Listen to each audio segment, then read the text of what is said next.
Asia cup రద్దు కానుందా అంటే అవుననే సమాధానాలు వినపడుతున్నాయి. ప్రస్తుతం వస్తున్న వార్తల ప్రకారం సెప్టెంబర్లో జరిగే ఏషియా కప్ పై అనిశ్చితి కూడా నెలకొంది. అంతేకాదు ఈ ఏషియా కప్ నుండి భారత్ తప్పుకోనున్నట్లు తెలుస్తోంది. దీనికి అసలు కారణం Pakistan cricket board chairman Mohsin Naqvi అని తెలుస్తోంది. అతడు కావాలనే బీసీసీఐని ఒత్తిడిలోకి నెట్టేలా చేస్తున్నాడని సమాచారం. ఇంతకీ అసలేం జరిగిందంటే, ఏషియా కప్ నిర్వహణకై ముందుగా ఏషియా క్రికెట్ కౌన్సిల్ సమావేశం జరగాలి. అయితే ఇది ఢాకాలో జరగాలని నఖ్వీ పట్టుబడుతున్నాడట.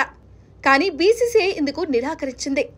సమావేశ వేదిక మార్చితేనే బీసీసీఐ పాల్గొంటుందని, లేకపోతే ఏషియా కప్ నుండి తప్పుకుంటామని తెలిపింది.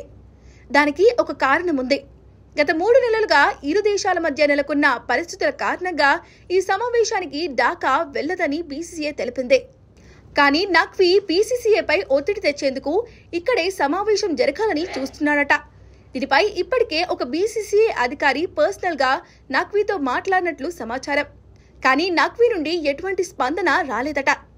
దీంతో ఒకవేళ ఢాకాలో సమావేశం జరిగితే ఏషియా కప్ నుండి తప్పుకోనున్నట్లు బీసీసీఐ ఏషియా క్రికెట్ కౌన్సిల్ కు చెప్పినట్లు సమాచారం. ఇక బీసీసీఐకి మద్దతుగా శ్రీలంక, ఆఫ్ఘనిస్తాన్, ఒమాన్ బోర్డులు నిలిచినట్లు తెలుస్తోంది. ఇదిలాగే కొనసాగితే బీసీసీఐ నిర్ణయంతో ఏషియా కప్ మొత్తానికి రద్దయ్యే ఛాన్స్ ఉంటుంది.